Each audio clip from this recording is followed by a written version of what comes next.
Hello everyone, today we have new video review, and as you can see, this time we are going to talk about fresh release from Special Armour, and this is an Sd.Kfz 250/1 Ausf.A.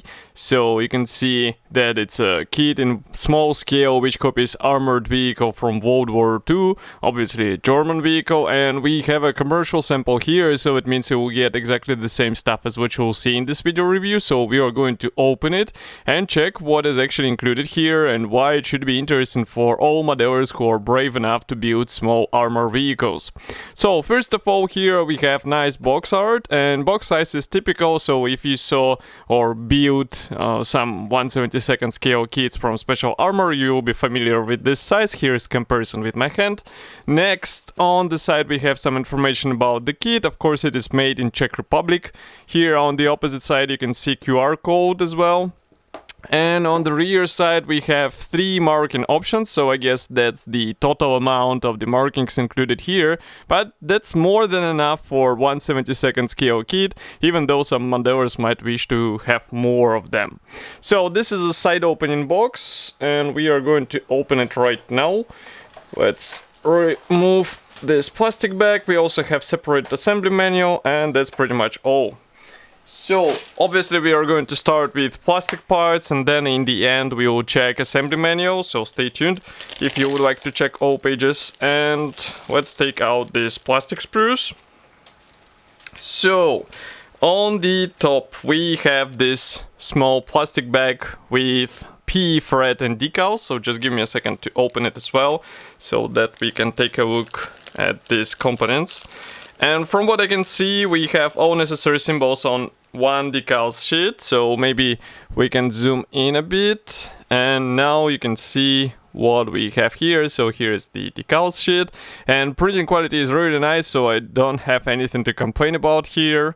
And maybe some modders might be brave enough to replicate these symbols with their sharp brush and white paint. It's up to them. Next we have small PE thread here, so maybe camera will focus. Yeah, now you should be able to see that here we have thin PE parts for this vehicle. Some of them will require bending, I guess the biggest share of this part, and that's why it's better to use sharp tweezers so that it will be easier to bend these parts.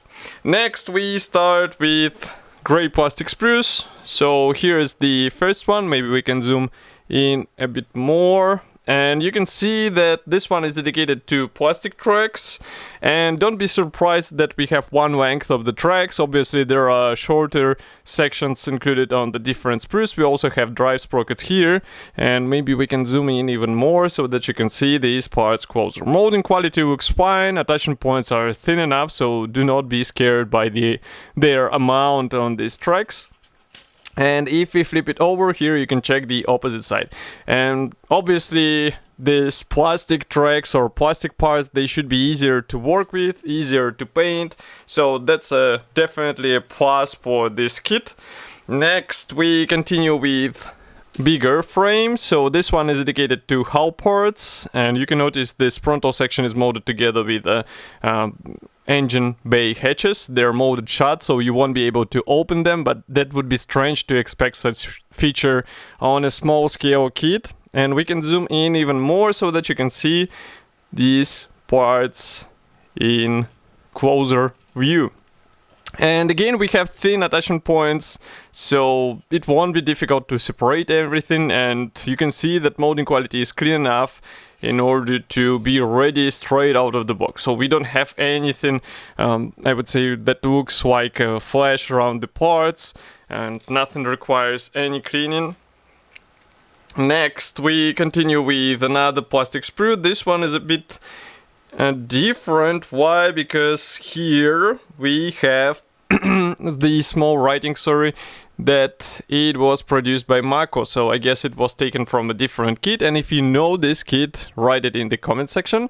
But as you can see, we have here the drivetrain parts, so these are road wheels, and that's cool that they're molded as a single piece part because it will make it easier to install them onto the right spot.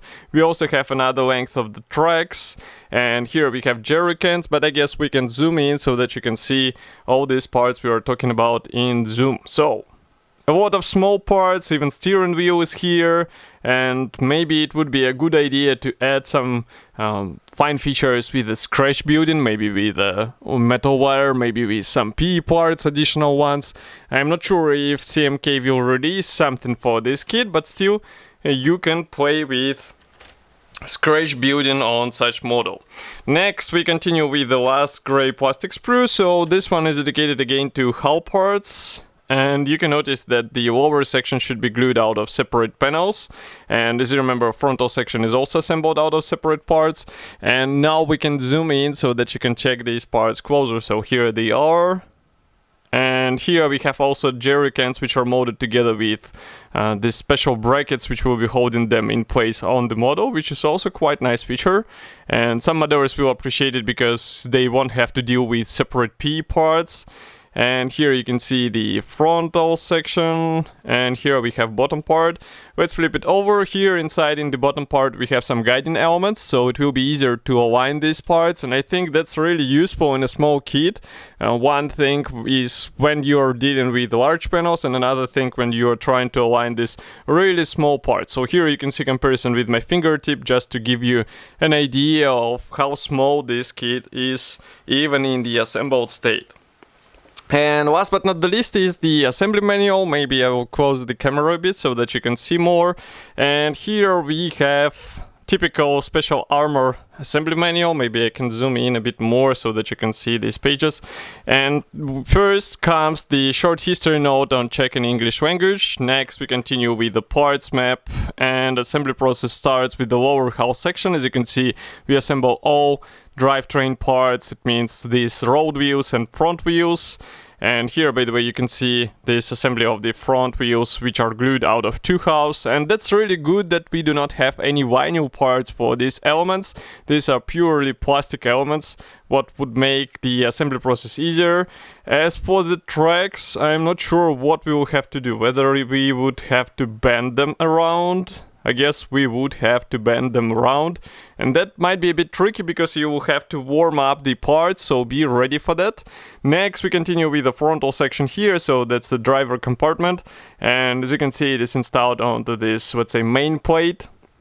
Next is the side panels installation for the main hull, and we continue with this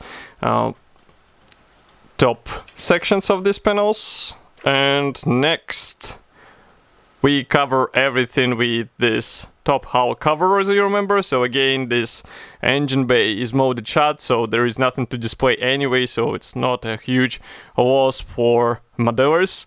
Next we have some frontal panels and also machine guns getting installed onto this model. As you can see, rear hatch, it is installed as a separate part, and maybe you can replicate it in an open position. Even though manufacturer does not show such assembly options, still it might be a possible idea, and it might be handy for diorama builders. And note that there are some steps which are suitable only for one marking, so pay attention to what you will be copying in your model so that it will be appropriate. As you can see here, we install antenna, and what else is interesting? Here we install the machine gun turret on the front and on the rear.